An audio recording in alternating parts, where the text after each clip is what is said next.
détruire les fondations maléfiques de nos familles.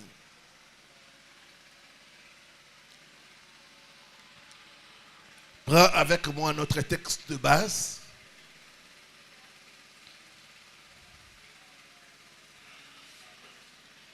Deux Rois.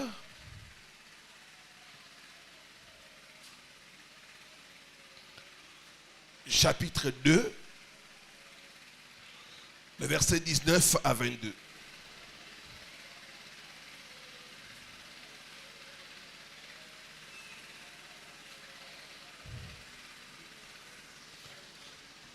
Nous sommes debout pour la lecture de la parole. Les gens de la ville dirent à Élisée, voici, le séjour de la ville est bon, comme le voit mon Seigneur. Si on s'était arrêté là-bas, il n'y aurait pas de problème. Les gens de la ville dirent au prophète, le séjour de la ville est bon.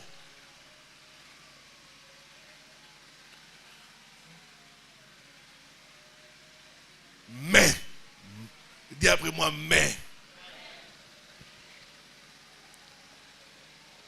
Quand il y a un mais, ça annule tout ce qui est devant. Alléluia.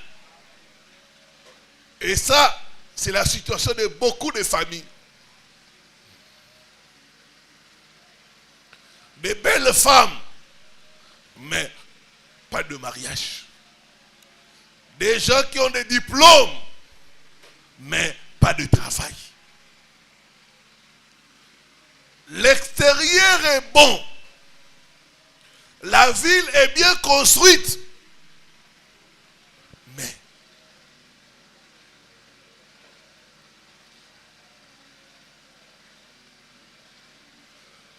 c'est comme une fois, j'étais en train de me promener et j'ai vu quelqu'un là. Vous sentez un gaillard. Mais un gaillard, zéro. Même pas 100 francs dans les poches. Un gaillard, zéro.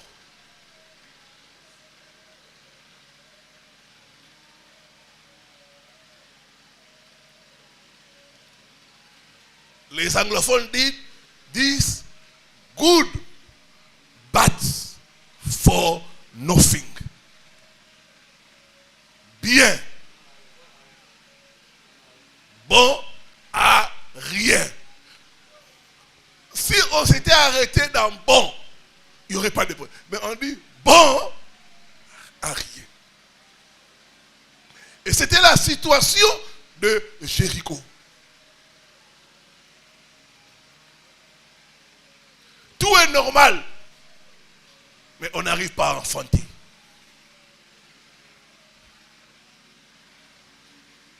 Tout est en place, mais on n'arrive pas à décoller. Toute fondation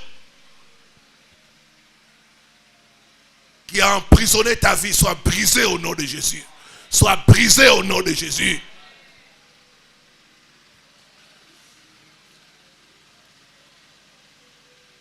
Les eaux sont mauvaises et le pays est stérile. Il dit, apportez-moi un plat neuf et mettez ici du sel. Vendredi, on a fait la prière avec le sel. Le matin ici, je me suis lavé avec du sel. Et quand je me lavais, je me disais, comme le sel est recherché, que ma vie soit recherchée. Par le bain de sel, que toute malchance me quitte au nom de Jésus-Christ. Toute chose mauvaise que j'ai héritée de mes parents puisse me quitter au nom de Jésus. Il dit, apportez-moi du sel. Il n'a pas dit du sucre. Il n'a pas dit de la viande. Non, il a dit, apportez-moi le sel. Il y a un mystère dans le sel.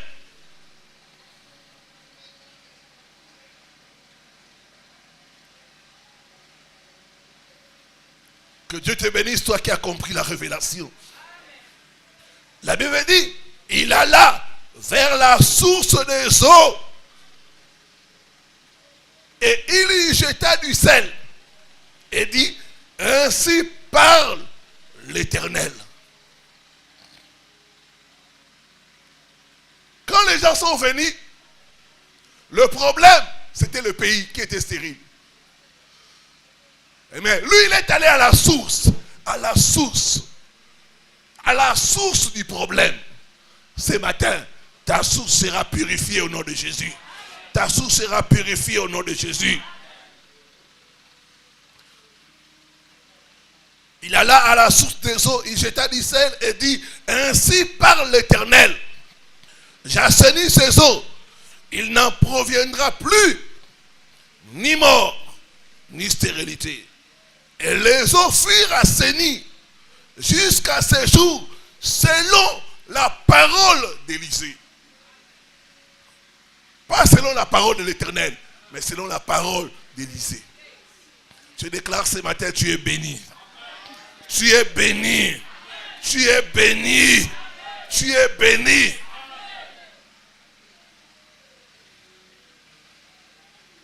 Que Dieu bénisse sa parole. Nous pouvons nous asseoir.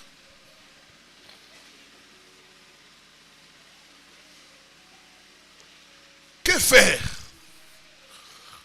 pour détruire les fondations maléfiques de nos familles?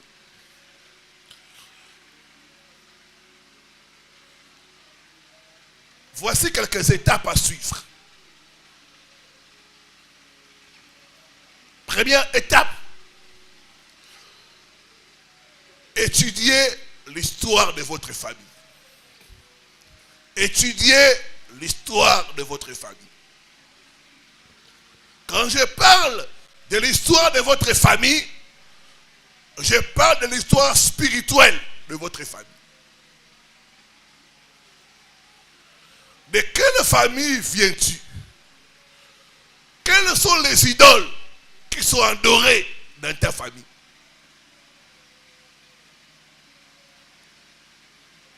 Tu ne peux pas combattre ce que tu ne connais pas. Prends le temps de t'asseoir et d'étudier l'histoire de ta famille. C'est la première étape. Élisée, quand les gens sont venus à lui avec le problème, il a étudié l'histoire de Jéricho. En étudiant l'histoire de Jéricho, il a pu détecter que sur Jéricho, il y avait une malédiction.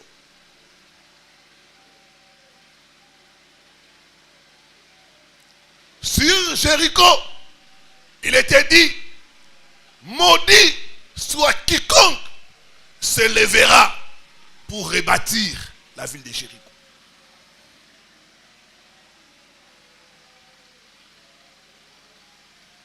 La malédiction disait, il posera les pierres sur la mort de son fils aîné. Et quand il va terminer à rebâtir, son fils cadet va aussi mourir. Hiel de Bethel n'avait pas pris le temps d'étudier l'histoire de Jéricho.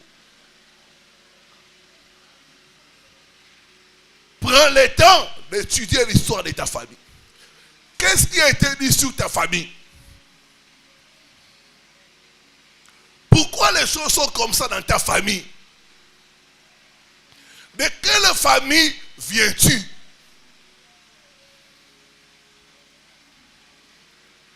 Il y en a qui viennent des familles de chefs coutumiers. Il y en a qui viennent des familles où les grands-parents ont été plongés dans l'occultisme. Il y en a qui viennent de familles où les ancêtres étaient dans la divination. Il y en a qui viennent de familles où il y a la sorcellerie. Étudie l'histoire de ta famille.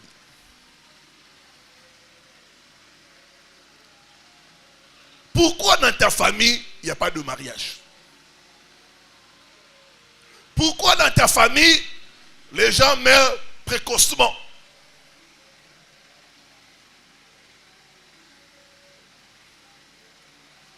Pourquoi dans ta famille, il n'y a personne qui a brillé? Étudie l'histoire de ta famille.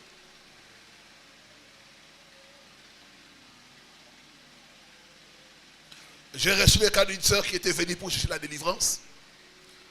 Elle n'arrivait pas à se marier et rien ne marchait dans sa vie. Elle était du Kasaï. Je lui ai dit, ma soeur, on va s'asseoir et étudier l'histoire de votre famille.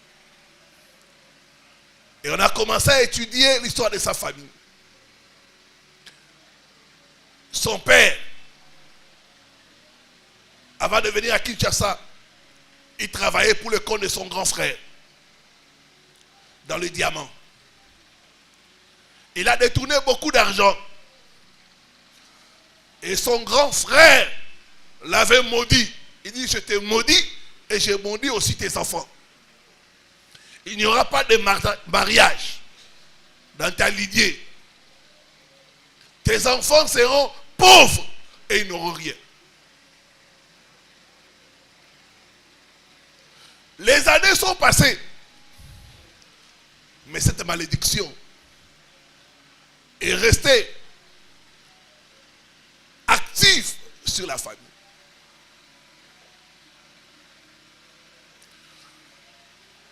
Les années ne fassent pas la malédiction.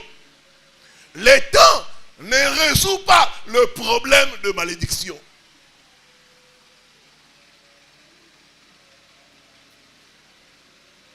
Et quand on a commencé à regarder la vie des gens, c'est toujours comme ça. Les enfants qui sont sortis de sa lignée n'arrivent pas à réussir, n'arrivent pas à s'épanouir. Cette malédiction-là est en train de les frapper. Étudie l'histoire de ta famille.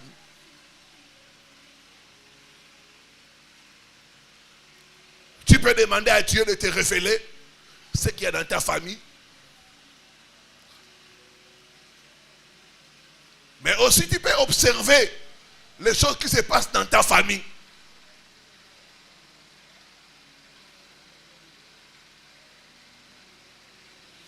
L'objectif ici, c'est de dégager les grandes tendances qu'il y a dans la famille. Vous savez qu'il y a des familles où les gens montent, redescendent et meurent pauvres. Ils peuvent te dire, l'oncle tel, il avait beaucoup d'argent. Et puis tout d'un coup, il a tout perdu. Et il est mort pauvre. Même pour l'enterrer, on devait cotiser. Telle tante, elle avait acheté beaucoup de maisons. Et elle a commencé à vendre une à une, jusqu'à ce qu'elle a tout vendu. Et après, elle est morte.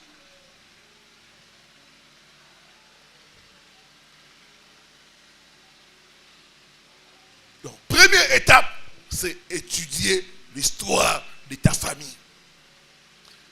De quelle famille viens-tu? Comment es-tu venu au monde? Les enfants uniques ont des problèmes. Les enfants qui naissent après plusieurs décès ont des problèmes.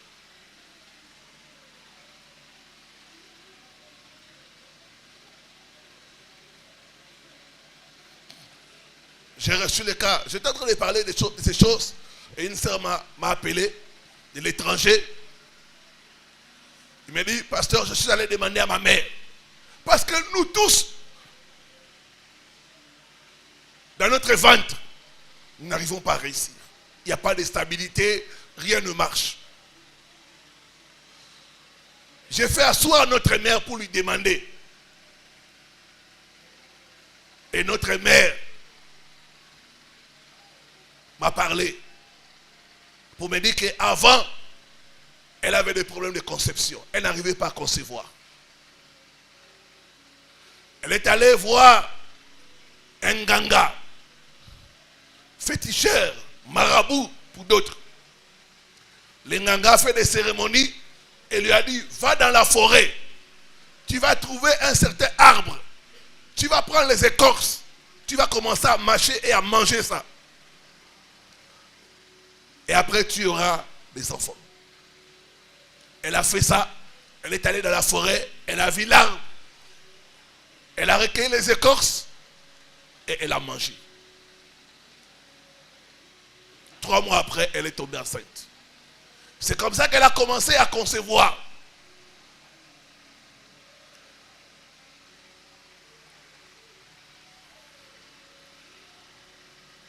Je dis, ma soeur, tel que vous êtes là, votre fondation est mauvaise.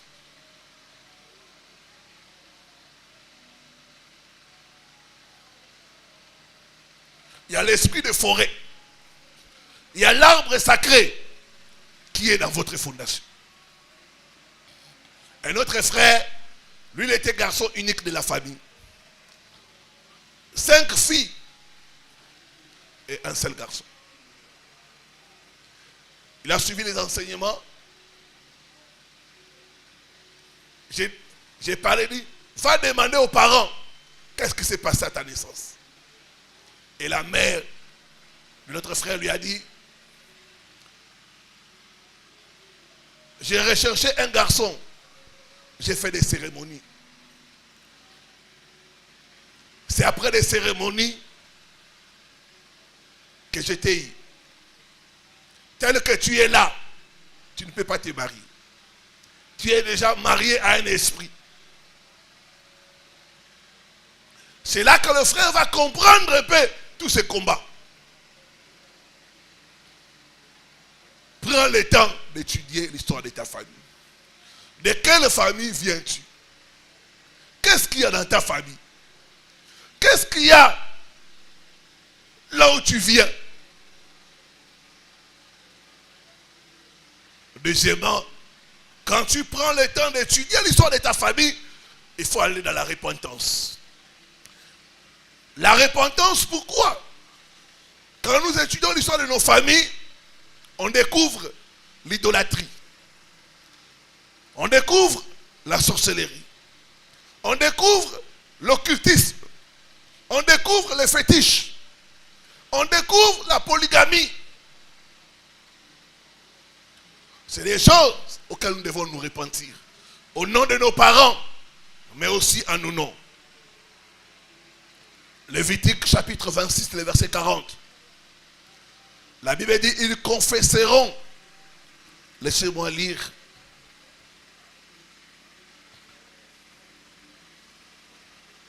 Lévitique 26,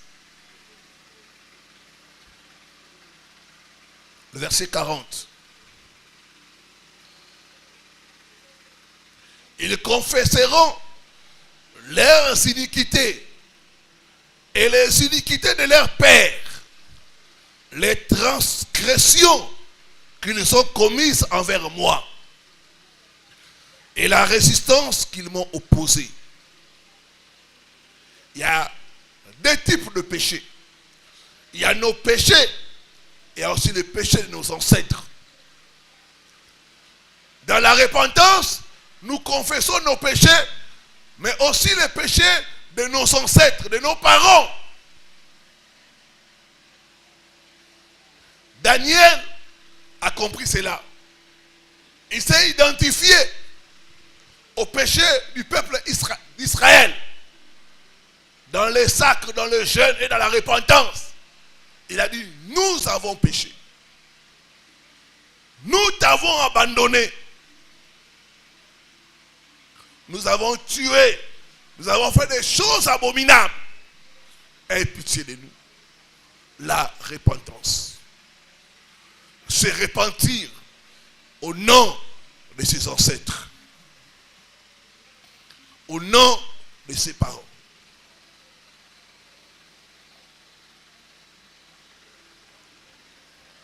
C'est une étape importante pour arriver à détruire les fondations maléfiques de nos familles.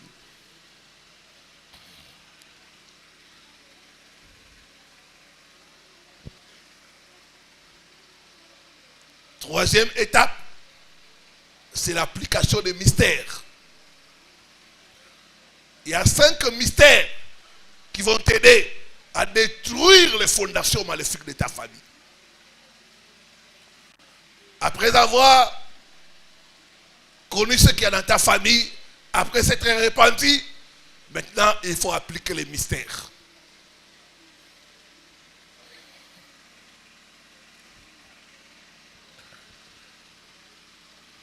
Le premier mystère,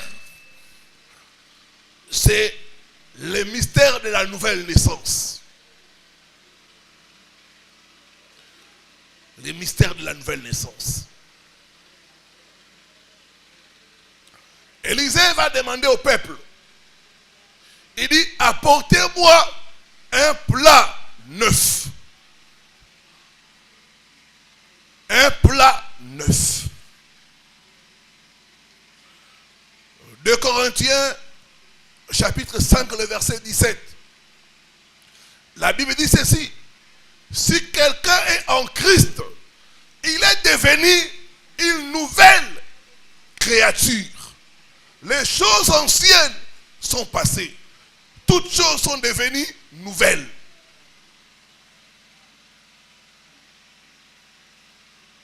Par là, je comprends que le plat neuf, c'est la nouvelle naissance.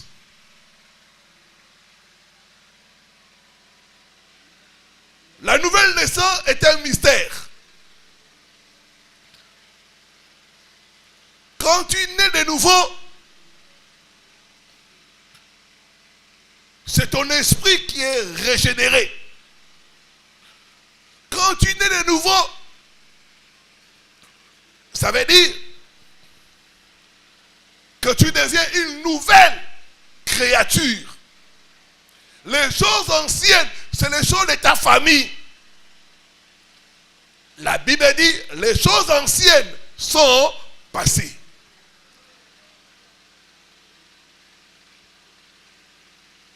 Les choses anciennes n'ont plus de pouvoir sur toi.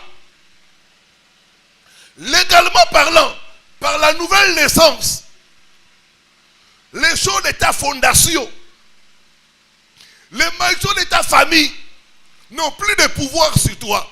Parce que toi, tu es devenu une nouvelle créature.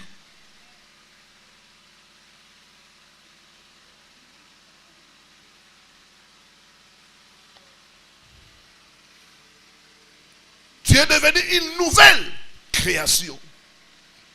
Par la nouvelle naissance, nous entrons dans la famille de Dieu.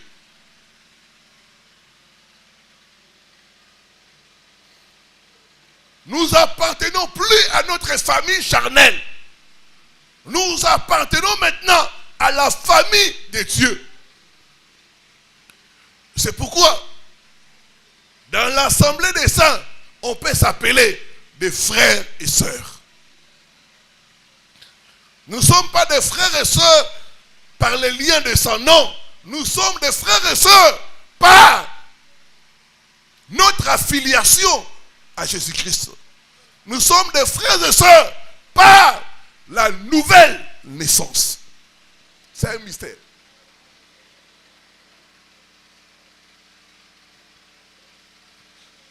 La Bible dit à tous ceux qui l'ont reçu, Jean 1, verset 12, il leur a donné le pouvoir de devenir enfants de Dieu.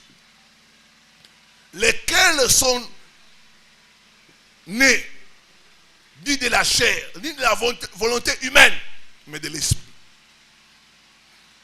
Donc, par la nouvelle naissance, nous sommes devenus enfants de Dieu. Nous devenons maintenant membres de la famille de Dieu. Par la nouvelle naissance, je ne suis plus membre de ma famille. J'ai maintenant une autre famille, la famille en Christ. Alléluia. Or, dans la famille en Christ, il n'y a pas de malédiction. Dans la famille en Christ, notre lignée est pure. Dans la famille en Christ, nous appartenons à la lignée de Jésus-Christ. À la lignée du lion de la tribu de Juda.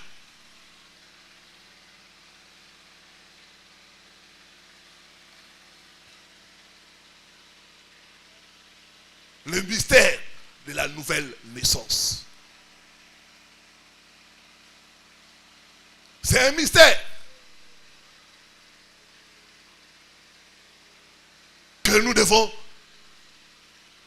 nous approprier de cela.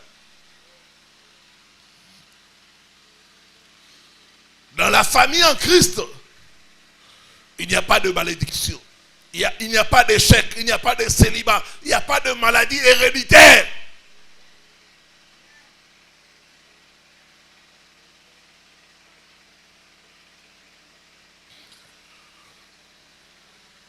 J'ai toujours donné le témoin de cet homme de Dieu.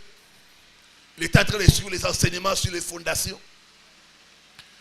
Et il a étudié sa fondation. Une mauvaise fondation. Sorcellerie, inceste. Beaucoup de mauvaises choses dans sa fondation. Et l'homme de Dieu était désespéré. Il dit, je suis condamné par ma fondation. Alors il est allé voir son père spirituel pour lui montrer ce qu'il y a dans sa fondation, pour lui dire, en tout cas, moi, ici, avec ma fondation, ça ne va pas. Je suis condamné. Il est venu, il a commencé à parler à l'homme de Dieu. Voilà, ça dans ma fondation, ça dans ma fondation, ça dans ma fondation. En tout cas, tel que je suis ici, je suis désespéré et condamné. L'homme de Dieu l'a regardé. Il lui a dit, mais toi là, tu n'es plus de cette famille-là. Tu es maintenant de la famille de Dieu. Si dans ta famille, il y avait la malédiction, il y avait l'échec, il y avait le célibat, dans ta nouvelle famille, il n'y a pas ça. Comme dans ta nouvelle famille, dans ta famille adoptive, il n'y a pas ça. Ça veut dire quoi? Les choses de ta famille physique n'ont plus de pouvoir sur toi. Alléluia. Je déclare ce matin, tu es de la famille de Dieu. Tu es de la famille de Dieu. Tu es de la famille de Dieu. Parce que tu es de la famille de Dieu, les choses qui sont dans ta famille ont perdu leur pouvoir sur toi.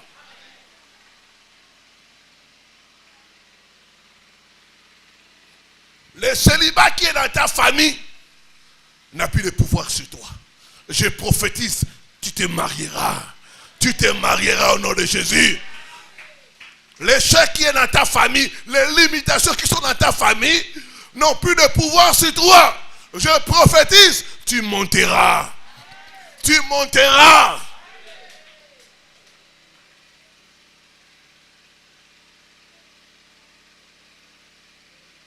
Tu es de la famille de Dieu. Ta nouvelle famille, c'est Dieu. Tu es de la nouvelle famille.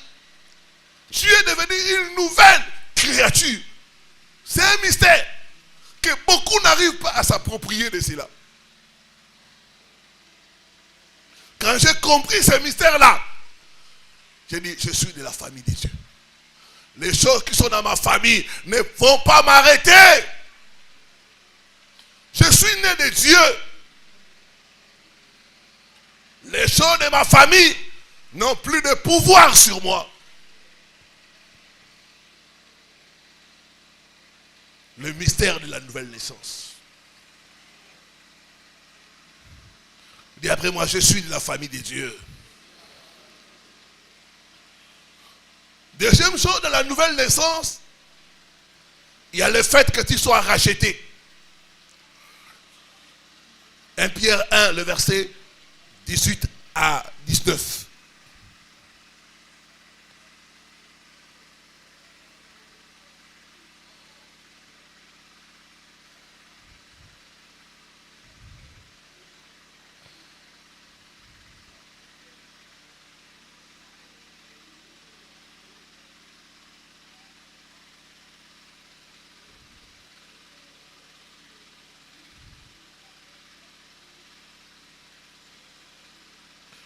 Pierre 2.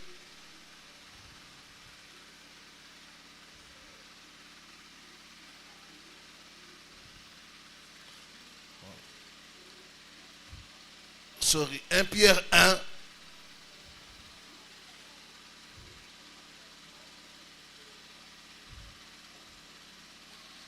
Le verset 18 à 19. Sachant que ce n'est pas par des choses périssables, par l'argent ou de l'or, que vous avez été rachetés de la vaine manière de vivre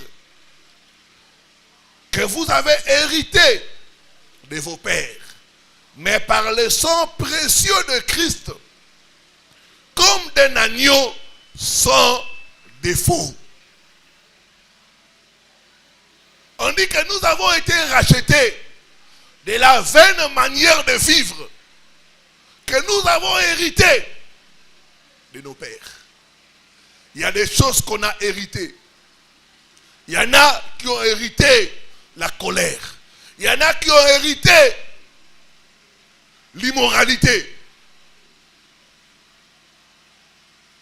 Tu verras la personne dire, ah oui, qui ndumba famille. Famille, tout ça, ndumba. C'est comme ça. Et ça, la makila, la biso. Ça, les comme makila. Et ça, la makila. Vous voyez quelqu'un se dit, non, c'est comme ça chez nous. Notre sang là, c'est le sang qui ne se contente pas d'une femme ou d'un homme. C'est dans notre sang. On a hérité cela. D'autres ont hérité la pauvreté.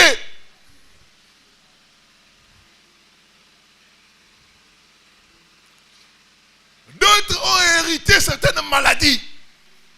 Chez nous, c'est le diabète. Chez nous, c'est l'hypertension. Chez nous, c'est telle maladie.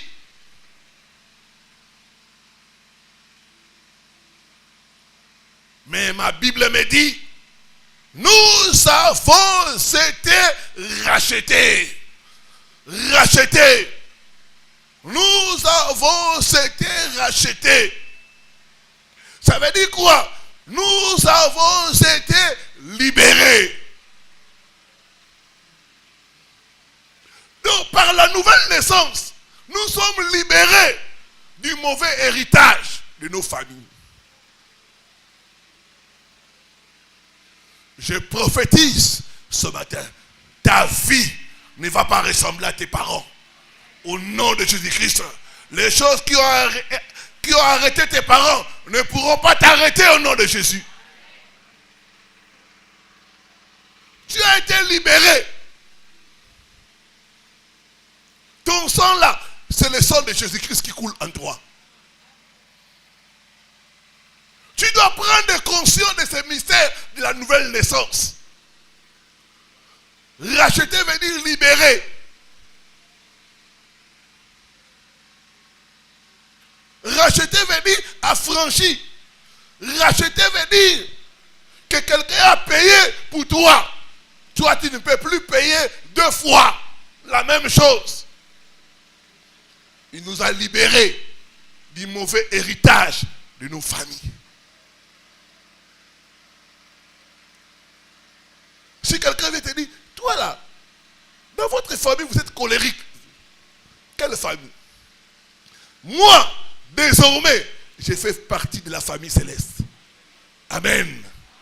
Je ne suis plus de cette famille-là. Non, non, non. J'ai été racheté. Je suis une nouvelle créature. Il nous a racheté du mauvais héritage de nos familles par son sang. Par son sang.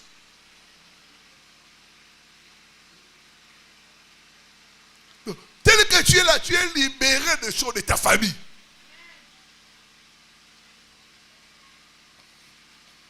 La vie de ton père ne sera pas ta vie au nom de Jésus. La vie de ta mère ne sera pas ta vie au nom de Jésus.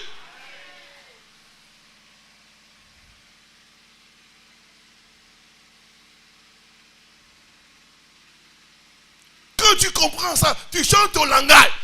Ne dis pas, non, c'est comme ça chez nous. Non, Chez toi là, c'est la patrie céleste. Au ciel, ce n'est pas comme ça. Amen.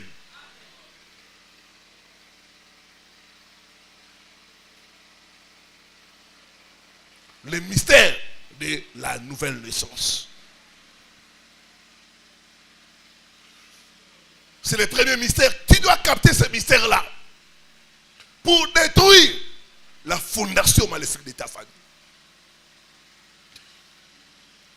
Et une autre chose dans la nouvelle naissance, c'est que la nouvelle naissance nous établit sur une nouvelle fondation. Par la nouvelle naissance, nous sommes établis sur une nouvelle fondation. Cette fondation-là s'appelle Jésus-Christ de Nazareth. 1 Corinthiens 3, le verset 11.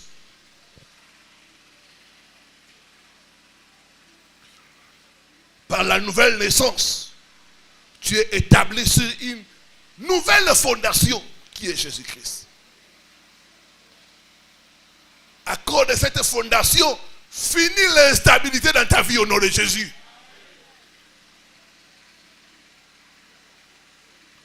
« 1 Corinthiens 3, le verset 11.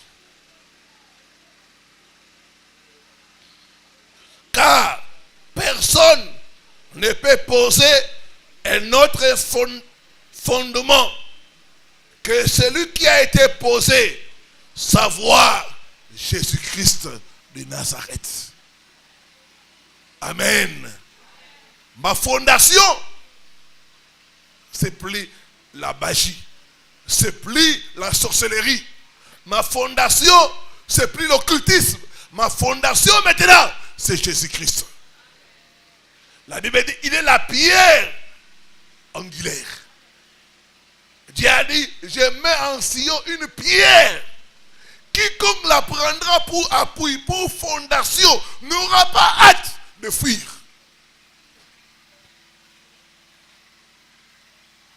La fondation de Jésus nous rend inébranlables.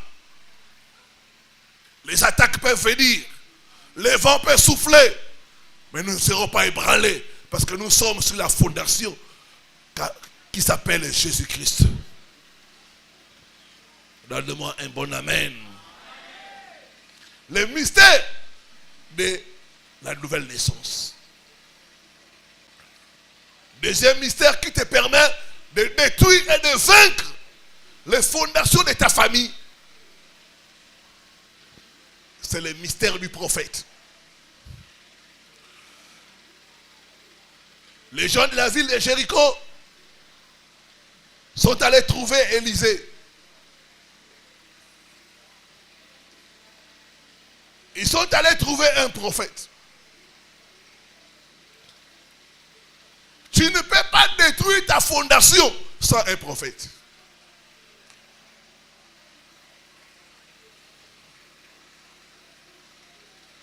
Les prophètes sont des hommes ordinaires, mais dotés de la grâce de Dieu pour libérer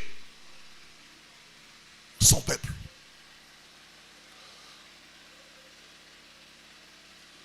Pour que les enfants d'Israël sortent d'Égypte, il fallait Moïse. Et aujourd'hui, il y a des Moïse.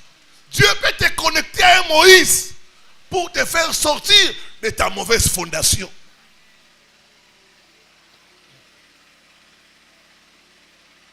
Les prophètes sont des instruments de libération, de guérison et de miracles.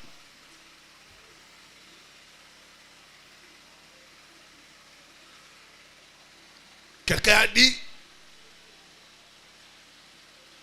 prophète est proche du mot profit. Oui, les prophètes sont des agents que Dieu met pour ton profit. Si tu veux profiter de la vie, il faut s'accrocher à un prophète. Les prophètes sont là pour le profit du peuple de Dieu. Par un prophète, Dieu a fait sortir Israël d'Égypte. Par un prophète, les eaux de Jéricho ont été assainies. Il y a une sœur qui a beaucoup souffert. Beaucoup. Elle a dépensé beaucoup d'argent pour aller en Europe. Mais à chaque fois, ça ne réussissait pas. Elle était bloquée au niveau du Maghreb, Tunisie. Pendant plusieurs années, bloquée là-bas. Il n'arrivait pas à entrer en Europe. Quelqu'un lui a envoyé mes vidéos. Il a dit, suis cet homme.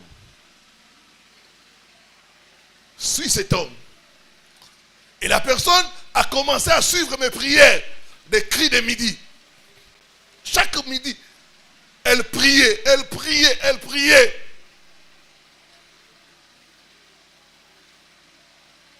Les prophètes sont pour votre profit. Ça n'a pas fait beaucoup de temps. Dieu a ouvert la porte. Elle est entrée en Europe. Aujourd'hui, elle est en France. Elle est entrée par l'Italie et l'Italie en France. C'est qu'elle a cherché pendant des années. Mais par un prophète, la chose a été rendue facile. Les prophètes sont des agents pour votre profit. Pour votre profit.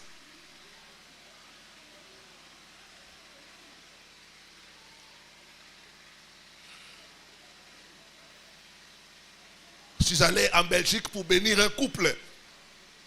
Cette sœur, dans sa vie, elle ne s'est jamais mariée. Elle avait une 50aine d'années. Jamais.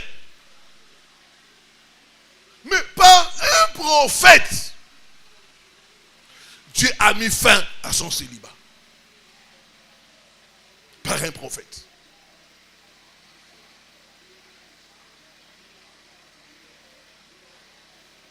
Ce qui ne se fait jamais dans sa famille. Un homme vient, il donne la dot, lui amène à la mairie. Ça ne se fait pas. Par un prophète. Par un prophète.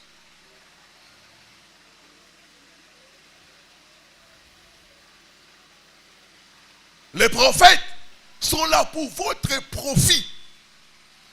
Pour votre profit. Le prophète n'est pas parfait. Parce que c'est le Dieu est parfait. Mais c'est un homme sur qui la grâce est là.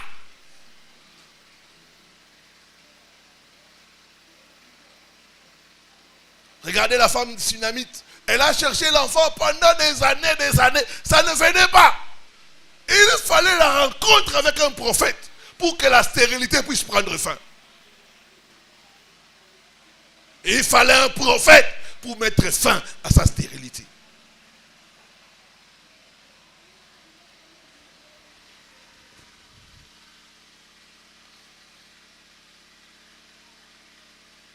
Les prophètes ont en eux des récompenses.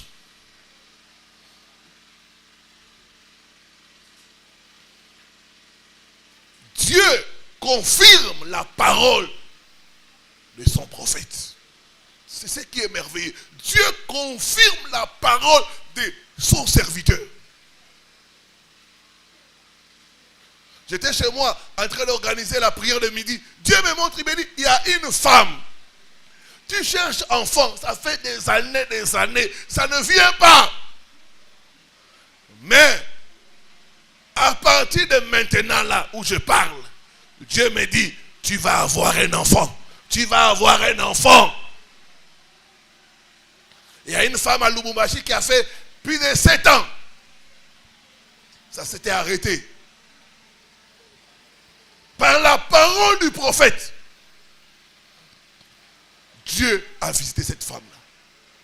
On a touché l'enfant, madame est là. Jérôme, on a vu l'enfant. Il me dit, pasteur, c'est ton enfant. Tu as donné une parole. Et Dieu a confirmé cela. Dieu confirme la parole de son serviteur. Je déclare et je prophétise.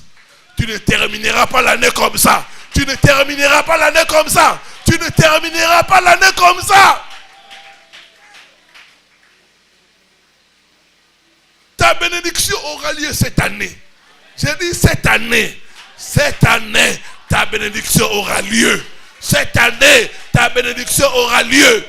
Au nom de Jésus-Christ.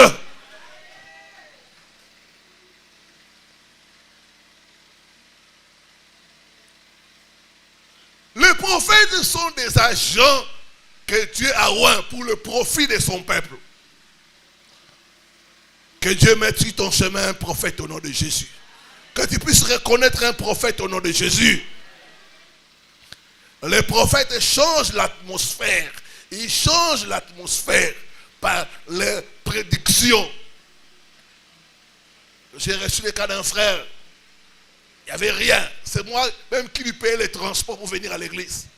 Et Dieu m'a dit de prophétiser sur lui. J'ai prophétisé, j'ai appelé l'argent dans sa vie.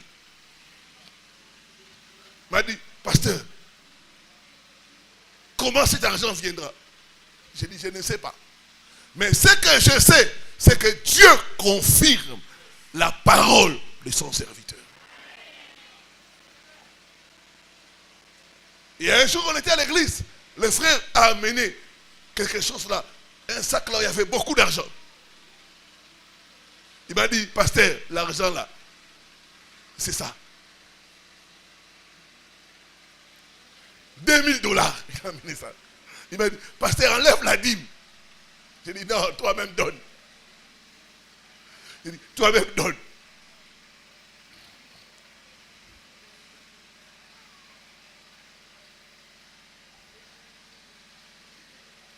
Dieu a changé sa vie. Dieu aussi va changer ta vie au nom de Jésus. Dieu aussi va changer ta vie au nom de Jésus.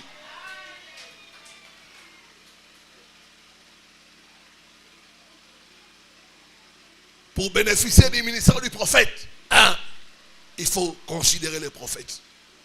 Il faut la considération. Les gens ont considéré Élisée. La considération que tu as du prophète détermine les bénédictions qui vont couler vers toi. Il faut considérer les prophètes. Ne vois pas les prophètes comme ton ami. Non. Il faut considérer les prophètes. La considération. Pourquoi des gens qui viennent de loin sont bénis? Parce qu'ils ont une grande considération envers l'homme de Dieu. Ils savent que s'il dit quelque chose, cela va arriver.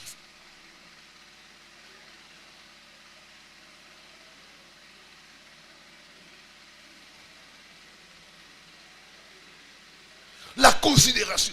Considère le prophète. Ne le vois pas comme ton ami. Si tu le vois comme un ami, comme un frère, tu vas rater tout. Les gens ont considéré l'homme de Dieu.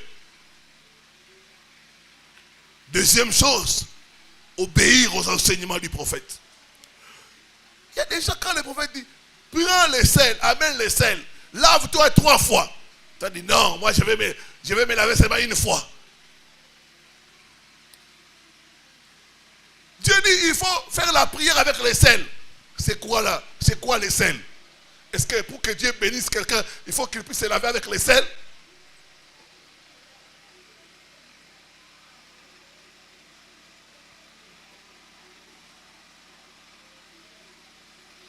Là, tu te bloques toi-même. Il faut considérer ce que le prophète est en train de dire. Il faut obéir au prophète. Ils ont obéi. Il a dit, apportez un plat neuf. Ils ont obéi.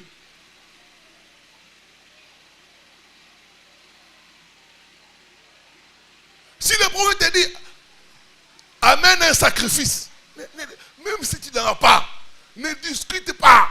Obéis seulement à la voix du prophète. Tu ne sais pas ce qui est caché derrière cette demande-là. La veuve de Sarepta n'a pas discuté avec le prophète. Elle est restée avec son dernier repas. Il dit, je vais manger et puis mourir. Mais comme le prophète me demande, je vais me priver pour donner au prophète. l'obéissance aux directives du prophète.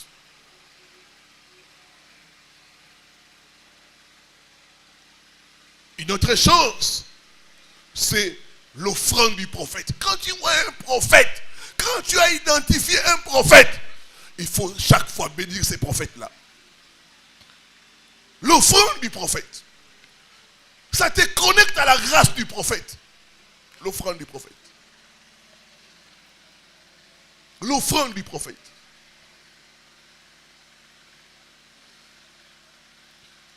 J'ai vu des gens recevoir la grâce qui est sur moi par leur offrande. Une fois on est parti faire la prière, il y a une femme qui est dans les affaires. Elle a pris, elle vend des vestes. Elle a pris la veste la meilleure qui soit. Une belle chemise. Elle m'a dit, papa, ça c'est pour toi. C'est pour que mes affaires puissent réussir. J'ai parlé.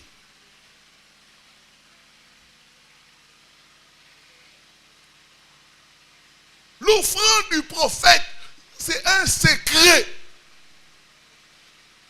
qui va t'aider à bénéficier de la grâce du prophète.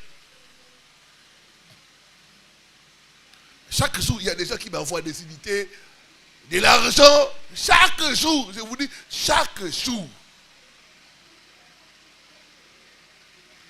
Et chaque fois, quand je suis là, papa, Dieu m'a béni. Dieu a ouvert ceci. J'ai eu ceci. Dieu a changé ma proposition. Chaque jour, il se passe pas un jour. L'offrande du prophète, ça te connecte au prophète. Jésus a dit, si quelqu'un donne un verre d'eau à un prophète, il ne perdra pas sa récompense. Ça veut dire que le prophète aura une récompense réelle.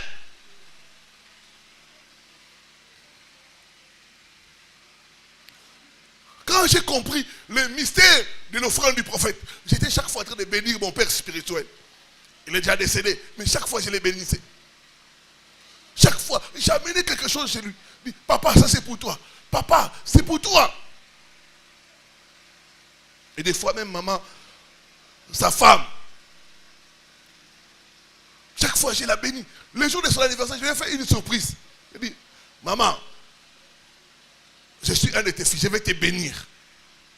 Elle était étonnée. Je lui ai fait un transfert. Je dis, j'ai fait la grâce là. La grâce, la grâce, la grâce du prophète. On reçoit ça par les offrandes. C'est pourquoi en Israël, quand on allait voir le prophète, on n'allait pas les mains vides.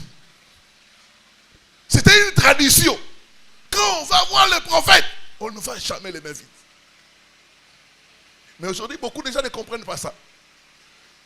C'est pour que la grâce du prophète puisse couler sur toi. Le mystère du prophète. Les prophètes sont des agents de bénédiction que Dieu a établis pour le profit de son peuple. Il faut se connecter à un prophète. Il faut suivre les enseignements du prophète. Il faut obéir au prophète. Il faut chaque fois bénir les prophètes.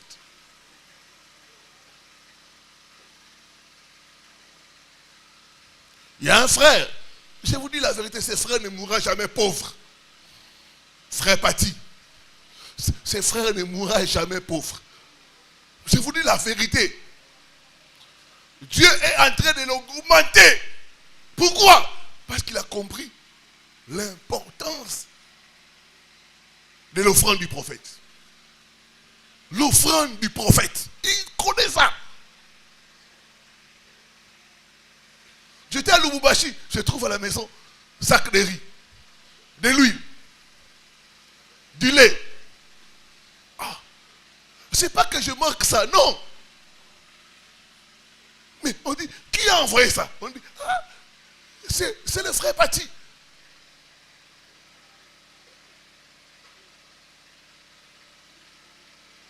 L'offrande du prophète. Jésus a dit, celui qui va donner même un verre d'eau à un prophète ne manquera pas sa récompense. Le mystère du prophète. La femme Sidamite, comment est-ce qu'elle a été bénie par le prophète Élisée? Par l'offrande. Elle a construit une chambre haute pour l'homme de Dieu. À part ça, elle a commencé à entretenir l'homme de Dieu, donner à manger, ceci. Au point où l'homme de Dieu ne manquait de rien. La récompense du prophète est descendue sur elle. Le mystère du prophète. Un autre mystère, c'est le mystère du sel. L'alliance du sel est très important. Il faut appliquer ce mystère-là du sel. J'ai enseigné sur ça, mais retenez que le sel est utilisé pour la purification. Chaque fois que tu sens que ta vie devient sale, utilise le sel. Le sel est utilisé pour la purification. Même ta maison, quand tu crois que tu as des cauchemars, tu pries pour le sel.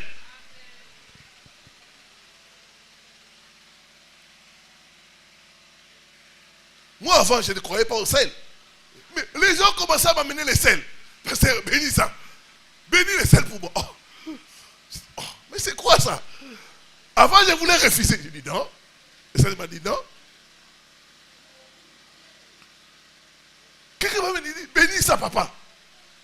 Pour moi. Et quand Dieu m'a ouvert les yeux, j'ai compris, ah non, il y a un mystère dans ça.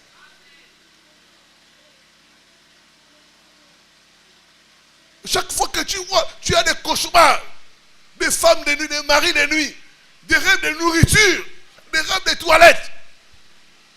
Fais la purification avec le sel. Le sel sert à purifier.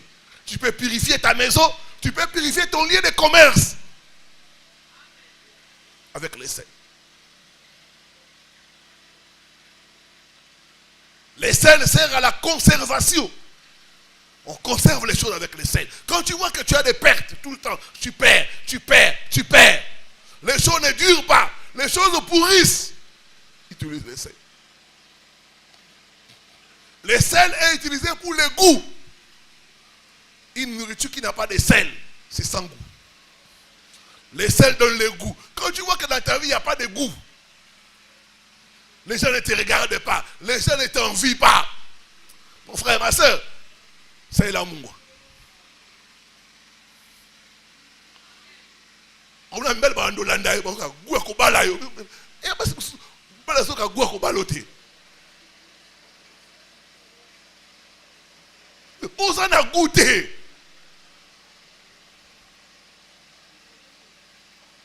Donc tu ne vas pas forcer. Balanga. Il faut balanga. Non. Les sels donnent les goûts. Qu'est-ce que tu dis? Ah, je dois voir tes parents. Où sont tes parents?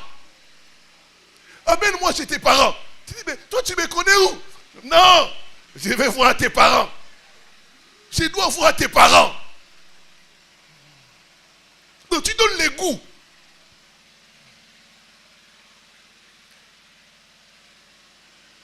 C'est un mystère, le sel. Le sel, c'est un mystère. C'est Dieu qui a créé le sel. C'est un mystère.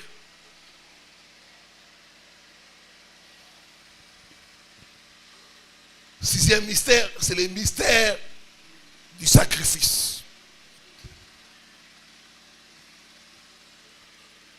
Le sacrifice est un mystère. Pourquoi? Parce que quand on n'en a pas, c'est difficile de donner. Même quand on en a, c'est difficile. Donner n'est pas dans la nature de l'homme. Non. On fait des efforts pour donner. Donner n'est pas dans la nature de l'homme. Non. L'homme est égoïste de nature. L'homme n'aime pas partager. L'homme n'aime pas donner. Et là, le sacrifice, c'est un mystère. Dieu m'a appris ça. Quand j'ai commencé à donner, des fois j'ai donné, j'avais mal. Il me dit, donne.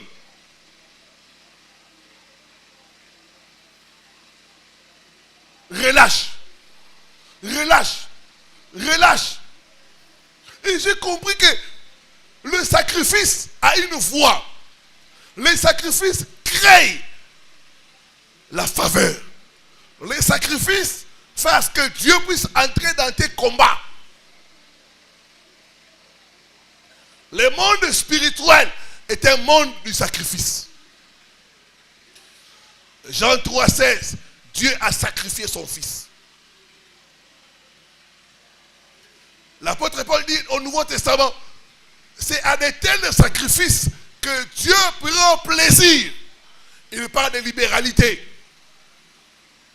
Donc dans le Nouveau Testament, les sacrifices, c'est la libéralité. Quand tu prends ce qui est à toi, tu donnes pour faire avancer l'œuvre de Dieu.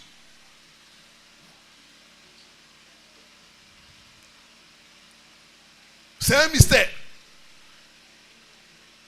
Et beaucoup de gens qui n'ont pas la révélation vont dire, ah,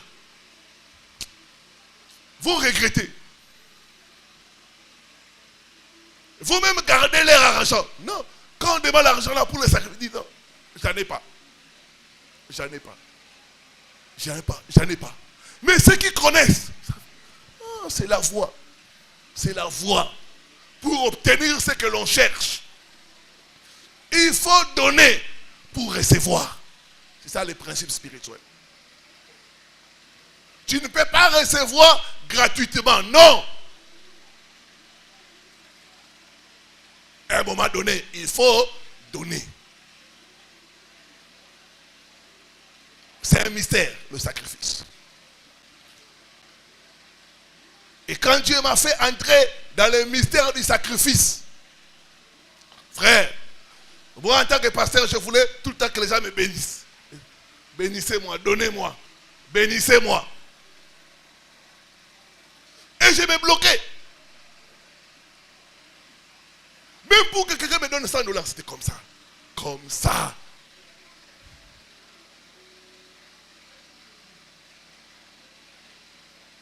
J'ai commencé à faire des sacrifices. À donner.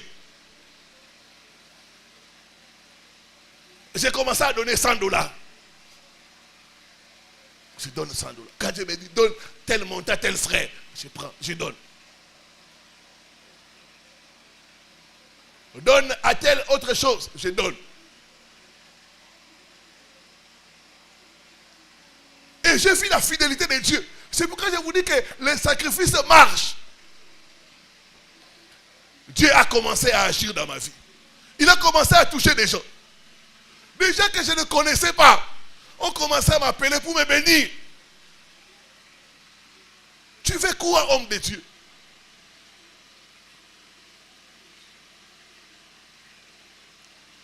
Des gens commencent à venir des parfums qui coûtent extrêmement cher. Je suis allé faire une prière à Paris. J'ai une soeur. Elle a pris des parfums qui coûtent extrêmement cher. 3 parfums. Moi-même, je ne savais pas. Quand j'ai pris les parfums, j'ai regardé sur Internet les prix. J'étais étonné.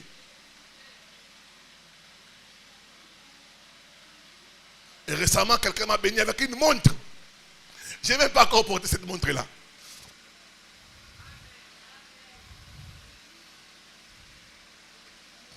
Mais une montre qui coûte cher. Donc, les sacrifices attirent la faveur. Ça attire la faveur. Ça ouvre les voies. Les sacrifices. Soyez des hommes et des femmes de sacrifice. Vous allez libérer la gloire de Dieu dans votre vie. C'est un mystère. Si tu veux détruire la fondation, sois un homme et une femme de sacrifice. Ça, je sais bien pour Dieu. Ça, je sais bien pour l'œuvre de Dieu.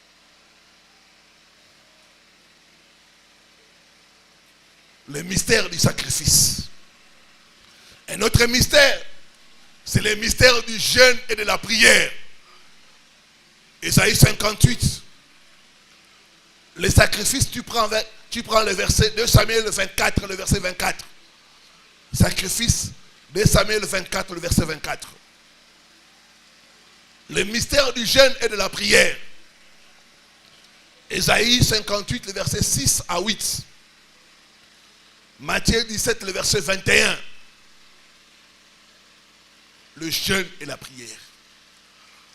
Le jeûne renforce l'efficacité de la prière. Quelles que soient les raisons, il y a beaucoup de bénéfices à jeûner. Ceux qui ont des problèmes de santé peuvent alléger leur jeûne. Mais la discipline du jeûne est très efficace. Dans les combats spirituels, le jeûne est une arme pour détruire les fondations, détruire la résistance. Le jeûne et la prière. Paul était un homme de jeûne et prière. Et voilà le niveau que Dieu l'a amené.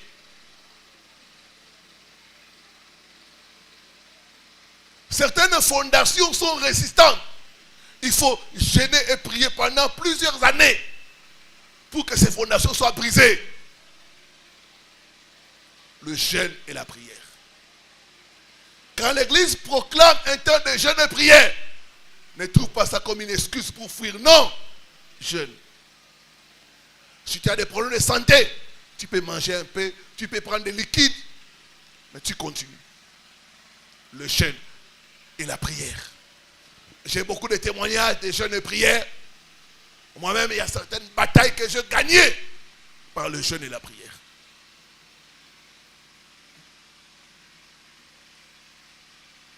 Certaines choses de ma famille, dans ma fondation, que j'ai détruit par le jeûne et la prière. Le mystère du jeûne et de la prière. Le dernier mystère, c'est le mystère de la proclamation. Le mystère de la proclamation.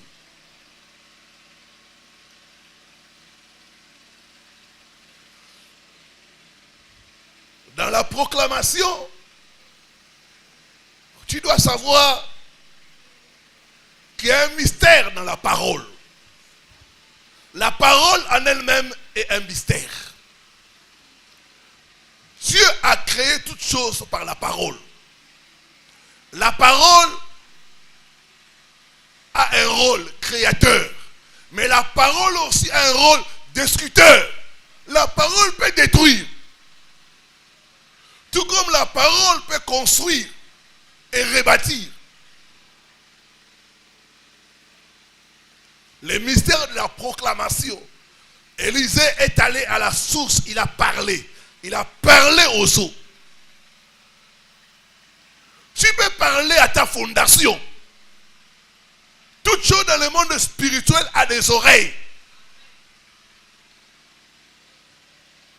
Tu peux parler aux mauvaises choses qui sont dans ta famille pour dire sorcellerie de ma famille. Tu ne vas pas m'arrêter au nom de Jésus.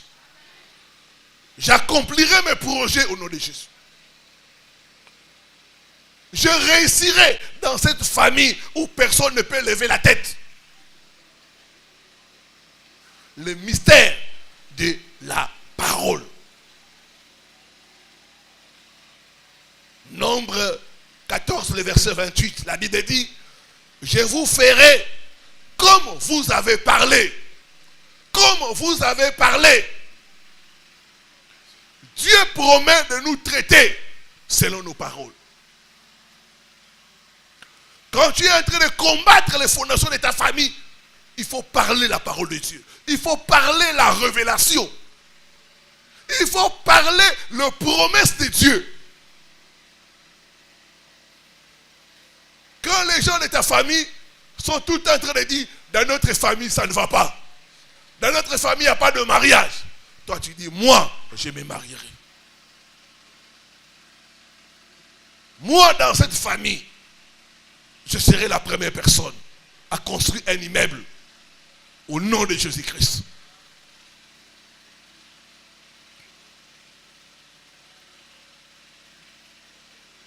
Le mystère de la proclamation.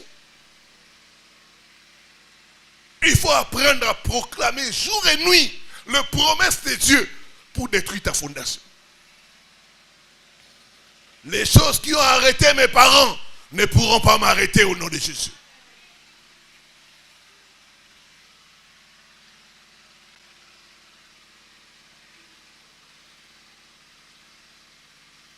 Je réussirai. Dans cette famille, moi, je réussirai.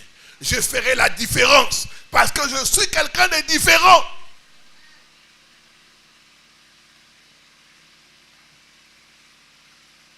Quand les gens sont en train de pleurer dans ta famille, il ne faut pas se joindre pour pleurer. Non, il faut dire mon cas est différent. Mon cas est différent. Est-ce que quelqu'un me comprend?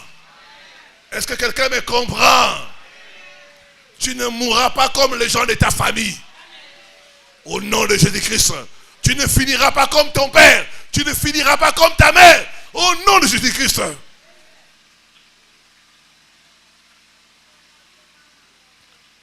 Proclame, déclare les promesses de Dieu. Les mystères, c'est un mystère. La proclamation. Moi, j'ai vaincu les fondations de ma famille chaque fois en proclamant la parole de Dieu. J'irai plus loin que les gens de ma famille. La sorcellerie de ma famille n'a aucun pouvoir sur moi. Je suis né de Dieu. Je suis de la race de Dieu. Quiconque se lèvera contre moi tombera. Je suis libéré de ma fondation. La polygamie de ma fondation n'a pas de pouvoir sur moi.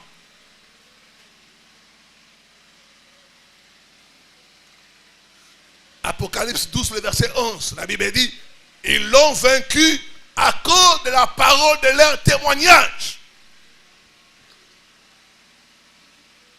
Ils l'ont vaincu à cause de ce qu'ils déclaraient, à cause de ce qu'ils proclamaient. Ne parle pas comme eux, parce que tu n'es pas comme eux.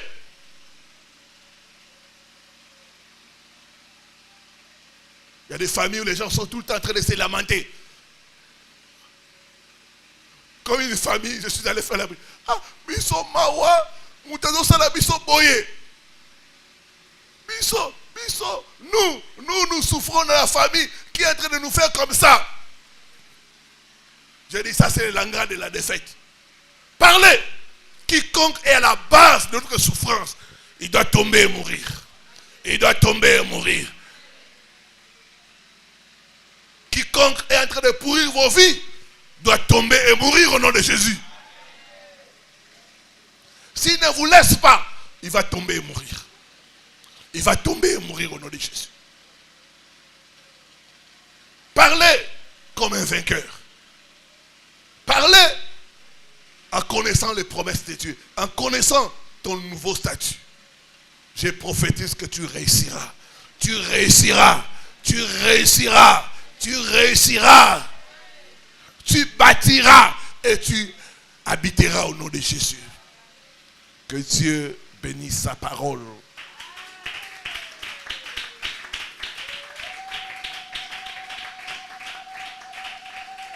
Tu es quelqu'un de différent et tu feras la différence au nom de Jésus. Mettons-nous debout.